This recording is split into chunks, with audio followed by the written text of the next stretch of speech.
host.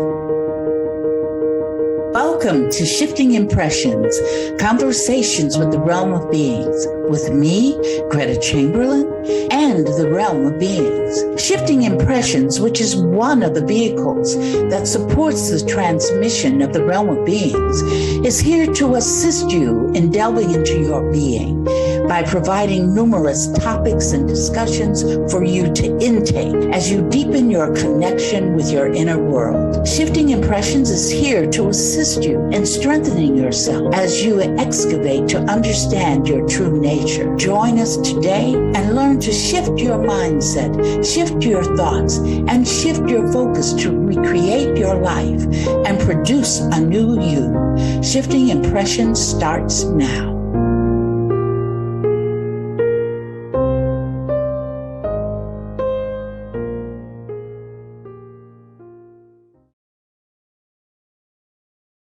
Good morning, listeners. Welcome to Shifting Impressions, Conversations with the Realm of Beings. I'm Carol, and I'm here with my co-hosts, Gretta, Kathleen, and of course, the Realm of Beings. We would like to remind all our listeners and those of you who are new that we have special dates June 14th and June 21st, where we will have a guest, Alan Steinfeld, author of Making Contact. He will be here to discuss his book. He's also the founder of newrealities.com and New Realities podcast. And we hope you join us. It's going to be a very interesting show. In the meantime, we are very happy to be here, Shifting Impressions, on Transformation Network on Fridays at 11 a.m. Eastern Time, 8 a.m. Pacific Time. Listeners, if you're new to the podcast, each week we discuss a quote Gretta was given from the Realm of Beings. We usually have quite a lively discussion about it. And later on in the podcast, the Realm will come in and give us further expansive information about the quote. So welcome, and we're all about creation of reality, how to recognize what you're creating, how it shows up in your life, and how to shift your creation to be what you want. This week, the quote, I'm sure this is going to be very lively. How do I make myself sick? Wellness or illness are experiences in your reality which both support you in illusion. They involve psychological, physical, emotional, and spiritual aspects of yourself. It is up to each of you to decide which experience you wish to create. Both states, which are part of the how, support your lessons that you have chosen. And boy, how many of us make ourselves sick all the time? It should be, how do I make myself well? We are definitely going to reference, of course, the mental equivalency books we always suggest. Louise Hay had one called You Can Heal Yourself. The more extensive version of Jacques Martel, the Encyclopedia of Ailments and Diseases, where literally anything you physically, emotionally, and sometimes mentally or spiritually are experiencing can be equated with what's going on in your unconscious and lets you know what your unconscious is doing, so you know how to fix what you don't want to have and make yourself well. So it takes work. That is something I can assure you. It takes work, but it's worth it. It's always worth it. All right, ladies, who wants to pop in and add something? I'd like to say how. The how, yeah. Yeah, because out of that quote, that's an important word. Mm-hmm. And then, Carol, you asked me before the show started, how can we say support our lessons that you have chosen? You know, Carol asked me that question. And the thing is, we have to go back to the incarnate stage to understand that. Because we talked about the 5 aspects of the force. And one of the aspects of the force is the incarnate. And the incarnate chooses the lessons. It chooses what species it wants to create for it to experience. This is really, it looks like we're going around experiencing all these things. We are, right? regardless of what universe you're in, regardless of what species you are, the bottom line is that everything in existence is the force. Everything is. So that means that that the force, these lessons, and we say it's for the experiential evolution of the force. So what we go through. So it's the force really that's decided the lessons that we're learning. We've agreed to it. You know, if you go back to those pre-birth stories that you can find on YouTube, you're going to find that some people will say they didn't want to come here, probably because they knew what lessons they were going to be faced with and change their mind. You know, oops, I think I may, can I switch the lesson? You know? So that is one thing that happens. So how now, after the lesson is presented to us, it is our choice to create the realities that support those lessons. That's our responsibility, to create the how. The responsibility of the force is it creates the species and it creates the lessons, because the lessons are for it, really, bottom line. Okay. It wants to experience itself. It wants to say how, you know, I want to experience all this stuff. It's like going to the deli or going to a restaurant where it's a buffet and you get to choose whichever things you want to eat. Think of a force as being at a buffet, and it gets to choose the things that it wants to experience, you see. And we're helping it because it creates us as beings, regardless of going into all this DNA stuff, all this Anunnakian stuff, all of that. It creates us, bottom line. And so health can become an issue. It becomes one of our hows. How do I want to learn not to fear something? How do I want to learn not to hold on to little hurts? That's it. Because the lesson could be not being fearful. The lesson could be not holding on to things that you think people have done to you. So for years, you smolder and smolder and smolder, you know. So the how is important. Greta, I have a question. For those people who do not understand creation of reality and are experiencing health challenges, how does one explain to them or try to convince them that they're really in control of what they're experiencing and that they literally could make themselves better if they're aware? Well, you know what? The word that I would cue into that question that you've just asked me is control. You know, they have the control over everything that happens to them. And how do you come to that? There are two ways of creating reality. And I'm not going to talk about neurons and all neurotransmitters. I'm not going to get into all that. Other people can get into that. This is real simple.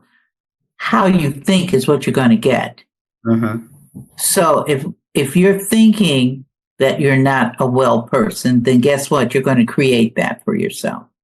And see, we suggest that everybody who's listening to this podcast, pay attention to what you're thinking. Pay attention to that. You know, Kathy's got a great story. It's not about health, but it's about her water tank. I'll turn that over to you, Kathy, because that'll help explain it. That was a great segue. Well, I'll tell you, the long and the short of it is I was talking with a friend of mine who is affiliated with the show, and she was experiencing a hot water tank issue. And I do recall the heating guy coming and saying, hey, you know, this is a few months back, your hot water heater is kind of old. And I wasn't even thinking about that. And I put it out of my mind. So then I started discussing it recently in the last week with our friend of the show. And all of a sudden I said, oh no, I had that thought I had to replace the heater. And I said, there's nothing wrong with my heater. And I was QDRing and QDRing and QDRing. And my heater said, well, you've been carrying this thought in your mind that you think it's time for me to make my transition as a hot water heater. And I'm going to support you in that. And so I won't leak water all over your basement, but I will let you know that I need to go.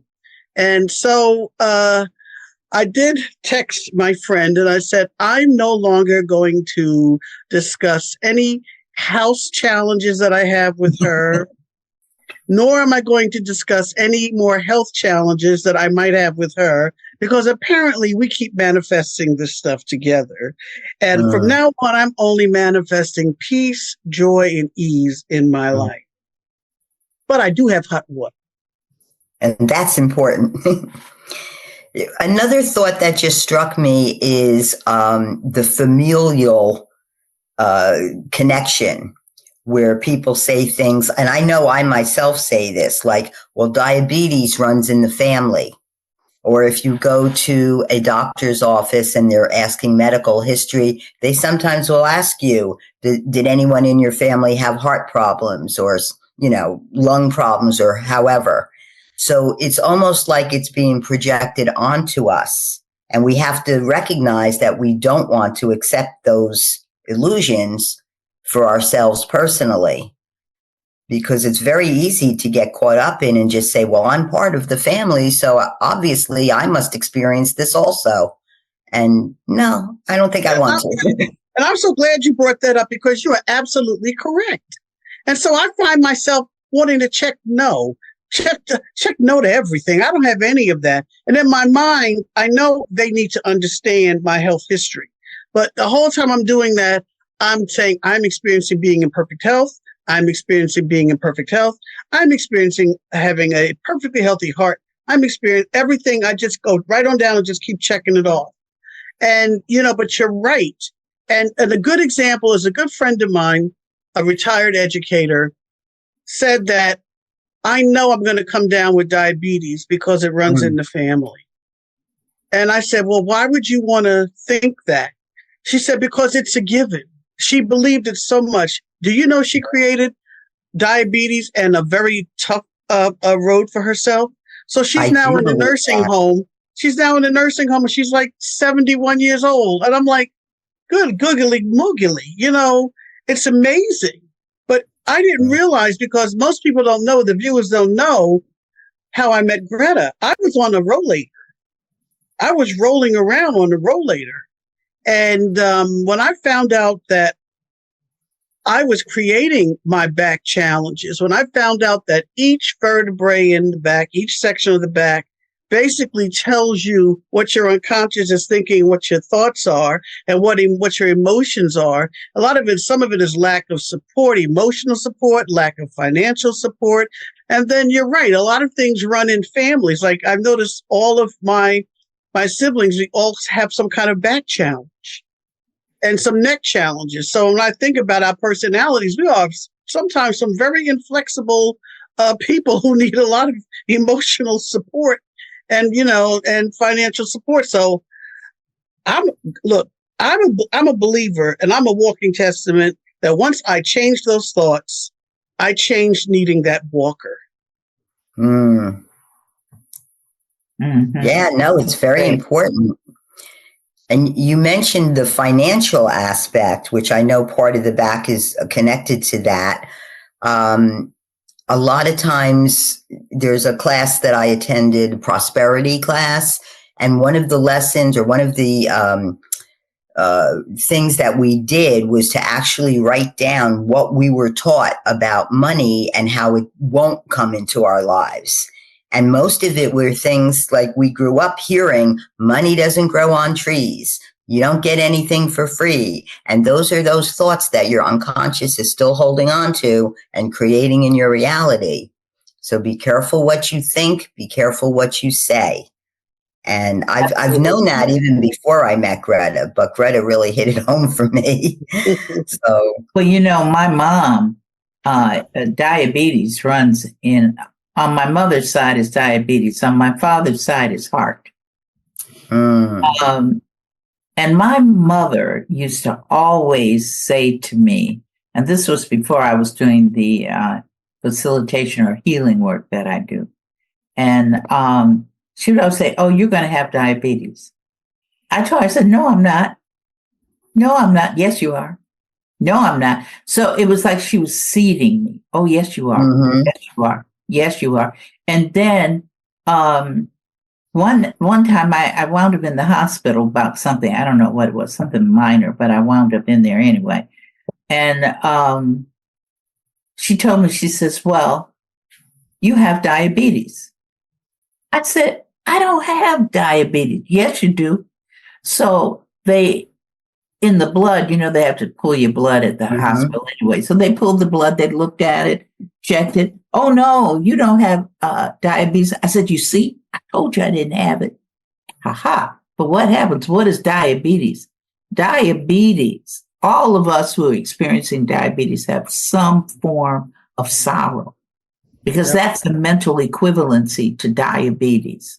And I was on a job where I had to work with a school that was being closed down and by the Board of Education. And it was a school started by the neighborhood, by the parents. Nobody wanted to lose it.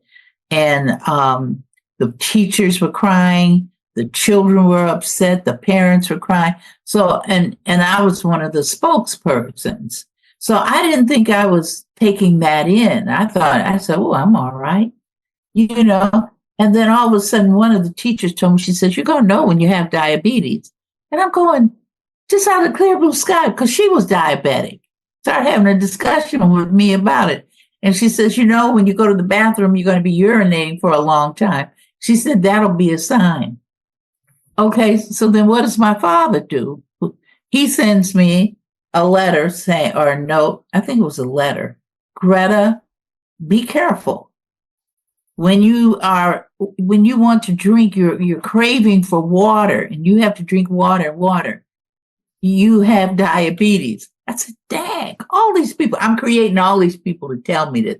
Why am I creating that? Because Mama put in my mind, I created for Mama to do that for some odd reason. It's a lesson. I tell everybody, one of the big lessons for me is joy. So what's the opposite of joy but sorrow? So what did I create? I created to have an experience that brought me sorrow, which then reverberated, because when you think of something, it just doesn't stay in one place. So what did it do? It reverberated right to being diabetic. And you know what? My mother used to tell me I was going to be heavy if I didn't watch out. And I kept saying the same thing you did. "No, I'm not." Because I was like, about 120 pounds. And, I caught a fat virus. That's how I look at it. And I said, "Look what my mother put in my head." And she kept telling me the same exact thing. And now I have decided I'm still a good-looking woman, regardless of how much I weigh. And that's where I am now. You definitely are, Kathy. You definitely are. I'm just a fox in a winter coat. I've shed the summer coat. I like that expression. Yeah, I was told that I followed in my father's family footsteps, and they described his sisters as 5 by 5, 5 feet tall and 5 feet wide. And little Carol here didn't like food when she was young. And I was practically force-fed. My late grandfather used to do this around my wrist. Now, he's a big adult. I'm a 2-year-old. Of course, his fingers are going to overlap. And he would say to my mother, "She's too skinny. You got to feed her more. You got to feed her more." And I remember spending Sundays every Sunday with the pasta, which we called macaroni, by the way, and my mother making deals with me to eat a certain amount of food. So she would give me a big dish of macaroni, and put a line in the middle and say, I'll make a deal with you. You just eat half of this. You don't have to eat the other half. And I thought, okay, I'm getting only half. Didn't realize till years later she was putting twice as much in than she would have. So yeah, my adult life fighting that 5x5 look all the time. Yeah. But again, us being aware of it doesn't mean it just goes away. We still have to be conscientious. Is that a good word, Greta? Conscientious? Yeah, I think so. Mm-hmm. Of what our unconscious is still holding on to. Right. If we're sick, then how do we undo it? Because it seems to me like, well, I don't want to say that because anything is possible. Because I know that you're facilitating for people who are experiencing temporarily experiencing cancer. So, what is the advice to the audience? What's the first thing, Greta, that you suggest that they do to begin to make themselves well? Because I know mine didn't happen overnight. It took a while. Right. Even with my congestive heart failure, for me to get rid of that, it took me 5 years to get over that.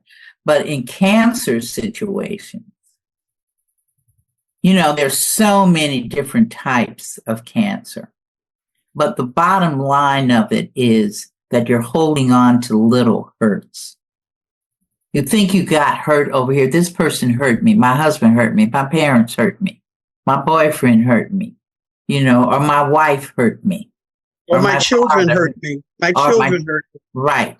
So instead of letting that go, you start to stockpile. Stockpile it and you stockpile it until your unconscious says to you, and it recognizes that this is part of your lesson that you want to learn. So what is the lesson? The lesson is to let go. The lesson is that nobody can hurt you in the first place. Right. Let it go. It's all illusion. Let it go. It's not worth it. It's not worth your health to be angry at grandma because she called me a derogatory name, and I've been holding on to it for 30 years. It's just not worth it. It's not. No, I agree, Greta. And blaming others rather than taking a look at yourself. And that's exactly what creation of reality is, to understand that others cannot do anything to you, that everything happening to you is your creation. But of course, there are people who are not at a level to understand such a thing. See, I know plenty of them. And again, I try not to get upset explaining it to people because, again, I'm not going to change them. They're going to think what they want to think. I can suggest what I've learned, but if they're not open to learning it also, there's really not much I can do. And I've learned to try to let that go and not let it upset me like I used to. So. Absolutely, because your health is not worth it. I had a friend of mine, I might have talked about her on the podcast. She's no longer with us. She made her transition. She was a Catholic nun. She lived across the street from the school where I used to teach. And she used to always go into the building late at night. The neighborhood was a nice neighborhood, but there was crime there. So she would go in, not lock the front door. And we told her, lock the front door when you go in there. So one day I heard about it, I was gone. And she went in to work as usual late at night. This man goes into the building, sees that she went in, didn't lock the door, goes into her, finds her in her office and rapes her. Now here's a nun that has given herself to God and to her religion and has not had sex with anybody and then goes through the experience of being raped. Well, she got angry, and you know what the result? She couldn't let it go. And this happened, all of this happened within a year. I'm telling you, it went real fast. She was so angry about it that and I feel some people are asking me, well, how did she do that? She did that out of fear. forgot to lock the door, but had a fear of somebody could come in on me and hurt me. That was in the back of her mind. Okay. So, but she still didn't follow through with locking the door. All right. So what happened with her? That was such a big hurt that she could not let go. She created to experience, where does anger sit in your physical body? The liver. In the liver. So, and what is cancer? Holding on to little hurts. She couldn't let it go. She created for herself liver cancer. And when she got that liver cancer, she was still angry. So what is she doing? Still remaining angry. She's feeding the cancer, because see, it's energy. Right. Everything energy. Is. So she fed that until she died. I mean, the woman got raped, gave herself liver cancer, and died all in the same year. Now, Greta, didn't she also create all the people who kept telling her, you need to lock the door? You need to lock the door. Absolutely. So she was creating the support that she could have prevented the whole situation from occurring. And you know what's coming to me? I could be absolutely wrong. I don't know the woman. It just seems to me as though she wanted to make her transition a certain way. And I don't know what she wanted to experience prior to making that transition. But that's how she chose to go. Absolutely. That's absolutely. I mean, you can decide if you want to use cancer as the vehicle to help you transition, or you don't want it. But all of this dis-ease, which we can call it, most people call it that, instead of calling it disease, they call it dis-ease. We create it from our situations that we take to heart. And then we come up. There's an equivalency for every dis-ease. And you can look it up. You can look it up, and like Kathy mentioned earlier in the Jacques Martel book, each vertebrae means something going down your back. Each tooth in your mouth means something. If you got a toothache over here, look it up in Jacques Martel. It's going to tell you where your unconscious is thinking. See, you'll always know where your unconscious is by two ways: what you're creating for yourself personally, and what you are creating around you. Who are you attracting to yourself? So how do you attract health? How do you attract that? You attract that by your thought, just like you attract illness. Right. And you know what?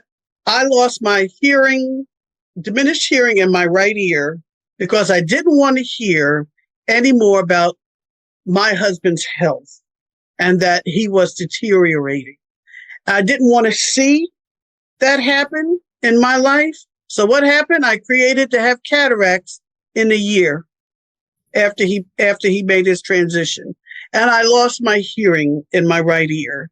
And I know exactly, that's a good example for the audience, how I created that. On an unconscious level. I didn't want to hear it, didn't want to see it. I have a woman that I'm working with, and she watches these things. So I wouldn't call her name anyway, but I think she would not mind me talking about her experience if she felt that it's going to assist other people. She was experiencing smoldering myeloma. That means that the cancer is sitting in one place. It's not going anywhere. It's not traveling. I always have challenges sometimes saying the word metastasizing. It's not going anywhere. Yeah. It's not That's going good, anywhere. Isn't it? So, yeah. The better thing is not to have it, period. Well, of course. But what happened was she activated a loop that she thought was gone. She activated that loop, and she got so upset that she had activated that loop again. that the cancer, which was smoldering, because it could smolder for 25 years. It just doesn't go anywhere. It just sits there. But she changed it from smoldering to multiple. So then it was on the move. Now she's got to do chemotherapy. So I'm saying that, just that, you can move. So because she was so hurt by the things that were happening in her loop, you see, so that when it got triggered again, she flipped right into there. So our thoughts, I'm saying this to say, our thoughts influence our health. Mm-hmm. How do you feel? Don't let anybody go around telling you you're sick. And don't go around suggestion, because I can't tell the audience what to do, but suggestion. Stop claiming the doggone thing. Mm-hmm. Stop putting it on other people. My God. Oh, I'll pray for this person because they're so sick. Stop to me. You're just giving that energy. You're giving that energy. And you know what? You know what's one thing that's real easy, I find, because it was real easy for me. You start sniveling. You're snorting and snotting. You got sore throat. So what are you going to say? It's a cold, right? But then you'll say, I have a cold. You see what I'm saying? I have it. So, you're taking ownership. Absolutely. So guess what? The cold is going to be happy, and it's going to take a while to get rid of it because you claimed it. I have it. I have cancer. I have Parkinson's disease. I have diabetes. I have high blood pressure. Words are important. Words are very important. Get rid of, stop claiming it. And just say, I'm temporarily experiencing it. There you go. All right, we're going to take a break in a second. I just want to put a real quick thing out there for the audience to prove how much and how easy you can create your own reality. A couple of weeks ago, I woke up and I felt, like Greta just mentioned, a slight sore throat, and I felt feverish. And when I took my temperature, I did have a fever. And I decided I was not going to be sick. I took some Tylenol, some various supplements, and I took a nap. And when I woke up, the fever was gone, the sore throat was gone, and I was in perfect health. So it can and does work. We just have to keep at it. And on that note, we're going to ask our listeners to stick around for a moment while we take a break. And when we return, the realm will come in and put in their suggestions also and expound on the quote. Thank you, listeners. We'll see you in a minute. This is Shifting Impressions.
Thank you, listeners, for staying with us. This is Shifting Impressions. We're at that portion of the podcast where the realm will speak to us through Gretta and expound on the quote that was given. Realm, are you with us? Yes, we're here. And we are happy you are here. This week, the quote you provided was, "How do I make myself sick?" Wellness or illness are experiences in your reality which both support you in illusion.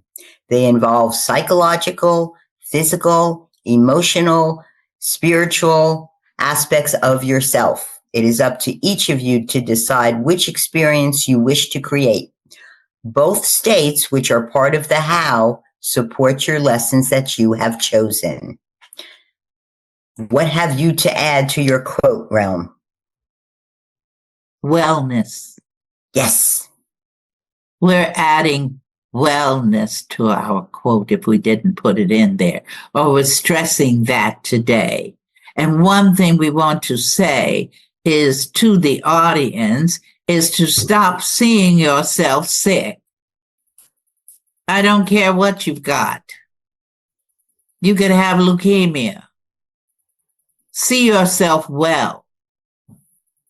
Sure, you might have to go to the doctor and get radiation, or go and what is that other thing? Chemotherapy or whatever. Sure, you may have to do that. But all while you are doing that, focus on your wellness.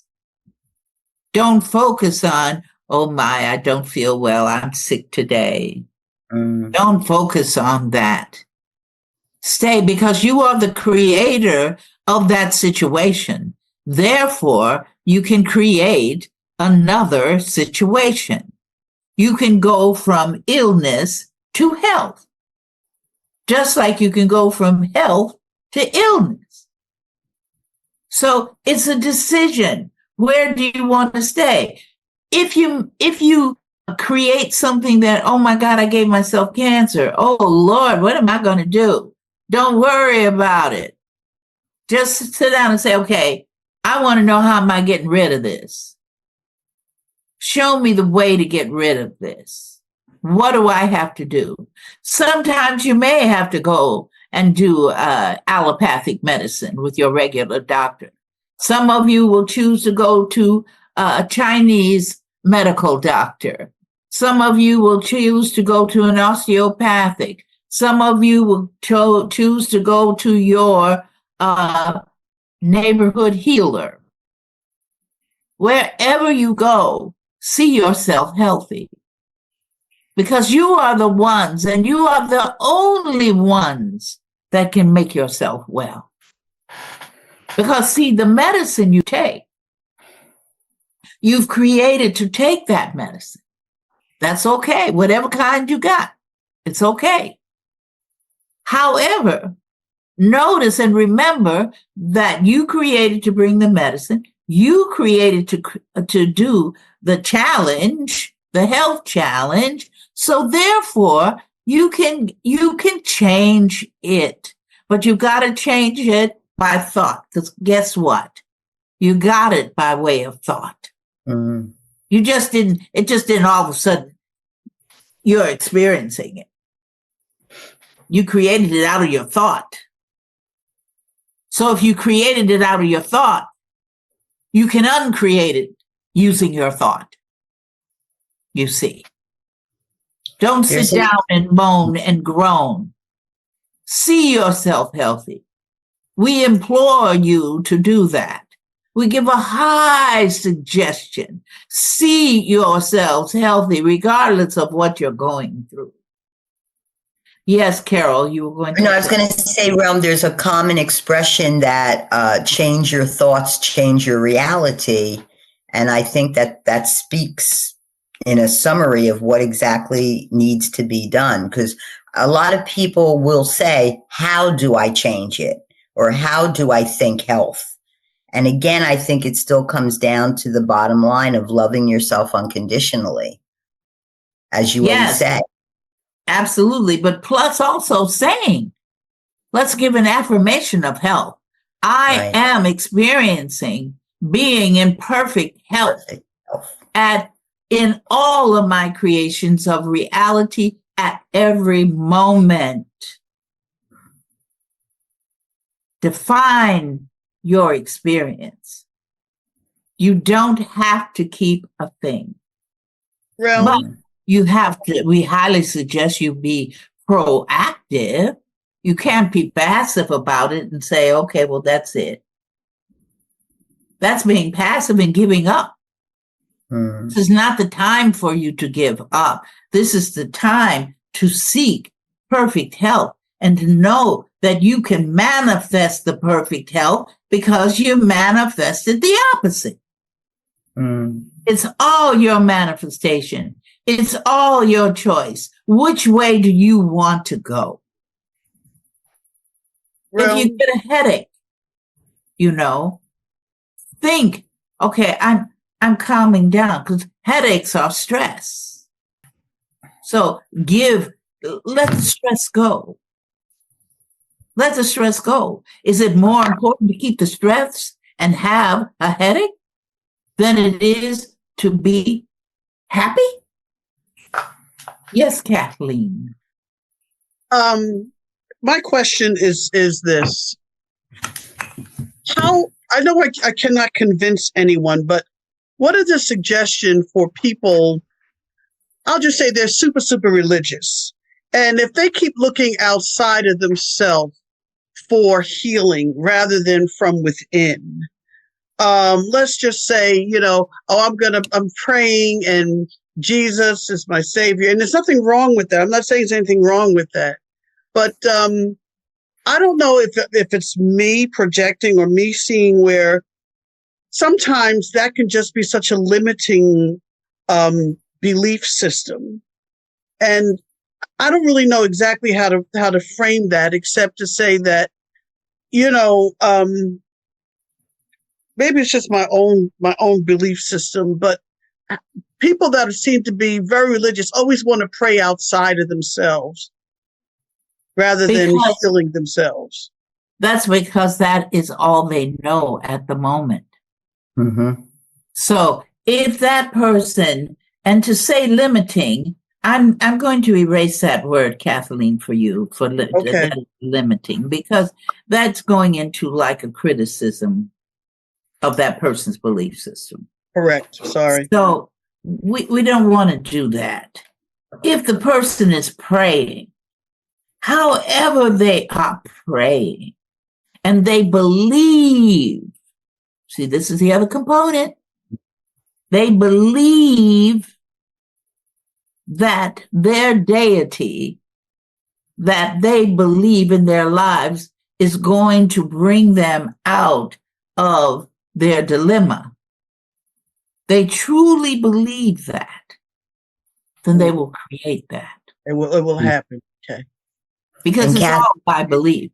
If they're saying Nam Myoho Renge Kyo, and they keep saying Nam Myoho Renge Kyo, Nam Myoho Renge Kyo, Nam Myoho Renge Kyo, to bring up the healing for me, be it psychological, be it spiritual, but I believe in that Nam Myoho Renge Kyo will heal me, then that is the vehicle that person will use. Okay. Kathy, I was going to say you're not the only one that feels that way or thinks that way, because I too see the same thing. I see, and again, not meaning to limit or be derogatory about anyone's religious beliefs, but I do visualize them as being external. And as we know in creation and reality, everything is from the internal. Everything external is illusion. So you're not going to convince them that what they're doing is external. And as the realm has said, if they truly believe it, that's their way of healing themselves, and they will heal themselves. Right. And and you know what? I deal with it by just saying everyone creates their own reality. It's not for me to judge. It's for me to accept that they can create whatever reality they choose.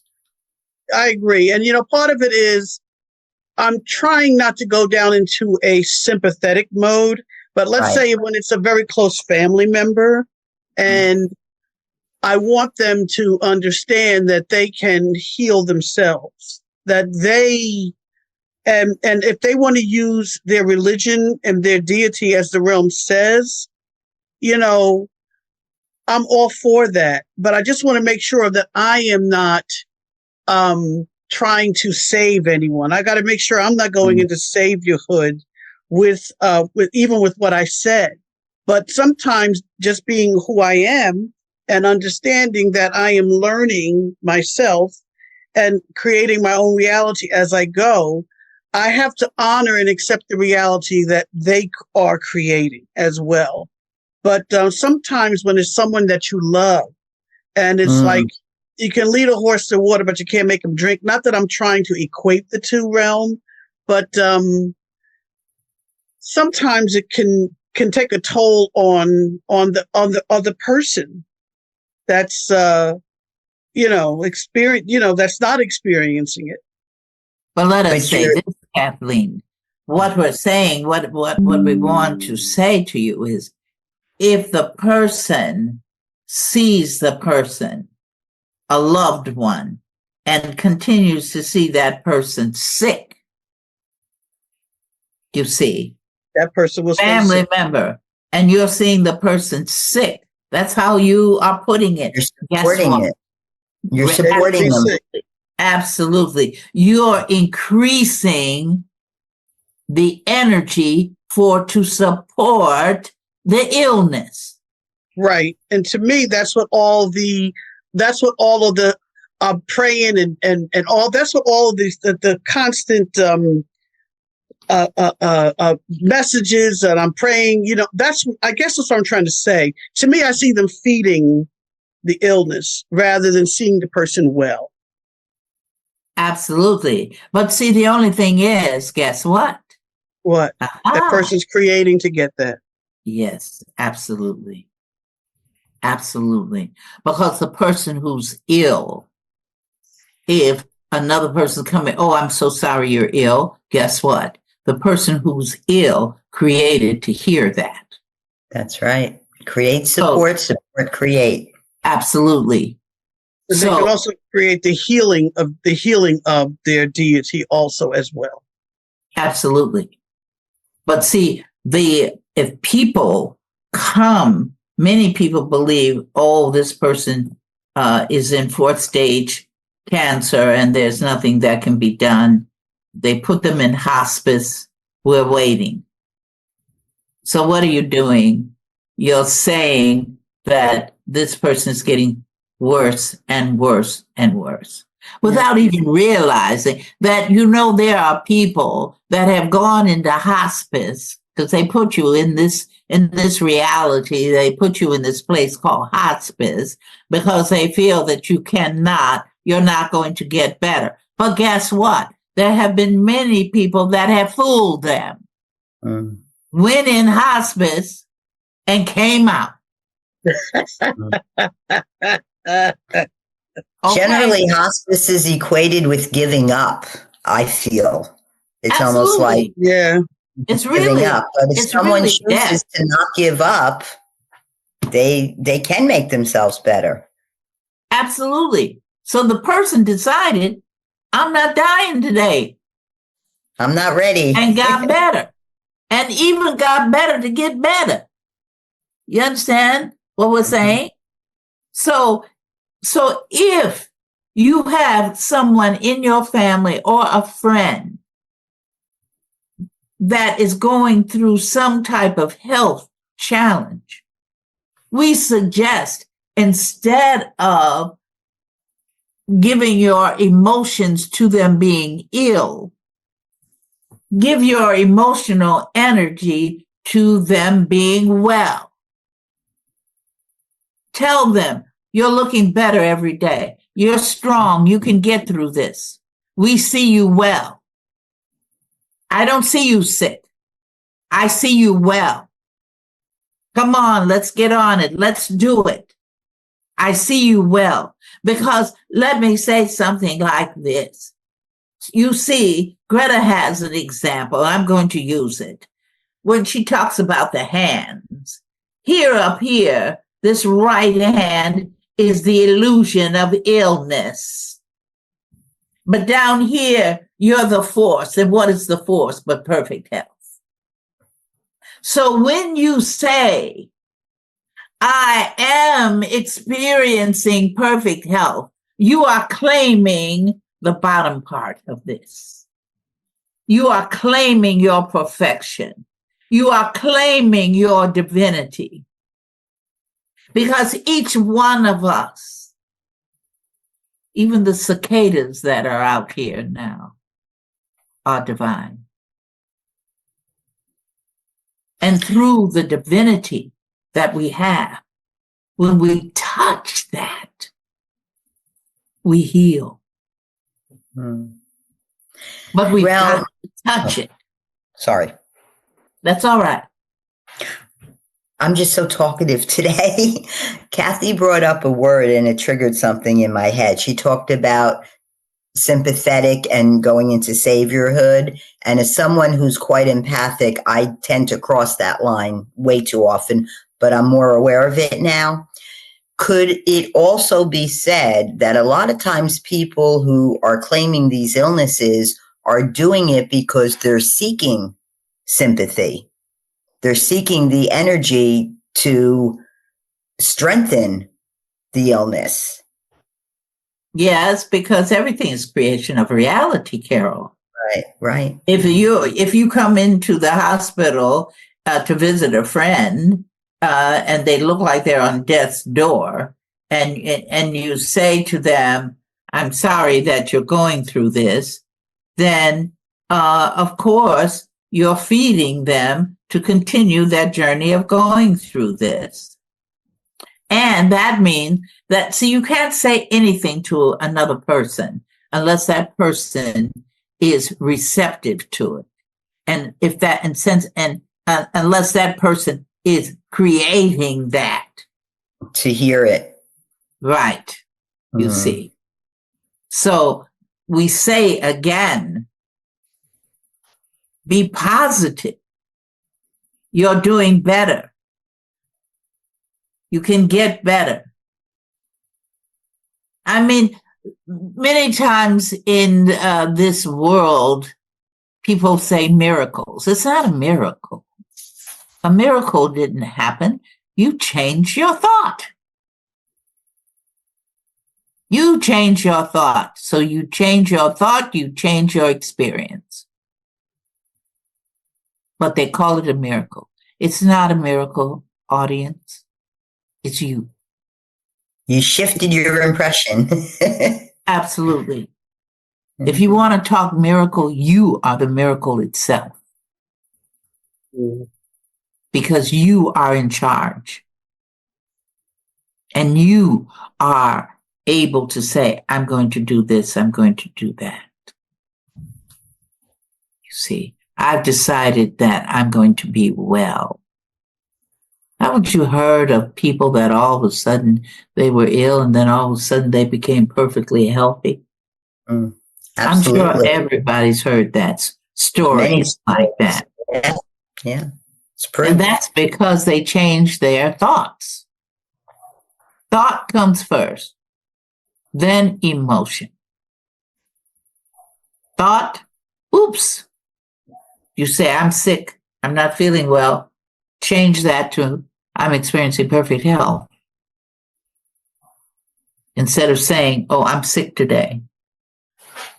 Say, I'm experiencing perfect health. You see. And stop saying, I have a cold. Or I have this disease. You know. So the statement I made at the beginning of our podcast was, how can I make myself well? And the realm just taught us how. So listeners, I hope you are understanding exactly what those words mean and how much it can affect your life. Before we leave, I just would like to remind people again about our special guest in June, Alan Steinfeld. Also that you could yes, his book is Making Contact. If you have a chance to get it and read it, it's wonderful. We also would like to remind people that you can check out Shifting Impressions on YouTube or any of your favorite streaming platforms, Facebook, Instagram, etc. And Kathy is going to go ahead, if the realm is ready for us to allow, to read what our next week's topic will be. Certainly, they are. Because it basically deals with them. It's life beyond Earth. Oh, yes. June is all about coexistence in other lives. All beings are created equal when fully understood. Life, when fully understood, is one of oneness, regardless of how it appears or acts. And so we're just going to be donating June to all species that compose life within this reality and throughout this entire universe. And Carol, we're going to let you say good day to our life beyond the planet, our realm of beings. And we'd like to thank Transformation Network for giving us this wonderful opportunity to share the realm's knowledge. We'd like to thank the realm for being here. Kathy, Greta, thank you all. And most importantly, thank you, listeners. Until we create each other again. Once again, thanks for joining us at Shifting Impressions, Conversations with the Realm of Beings on TransformationTalkRadio.com. As you have explored today's creation of reality experience with the realm and me, Greta, each of you is being supported by us in further developing the understanding that you are not just an individual existing in linear time and space, but a multi-dimensional force of infinite possibilities who is connected to all. So begin to create the realities you want. Join us every Friday at 8 a.m. Pacific Time and 11 a.m. Eastern Time on Shifting Impressions at TransformationTalkRadio.com. So long until we create each other again next Friday.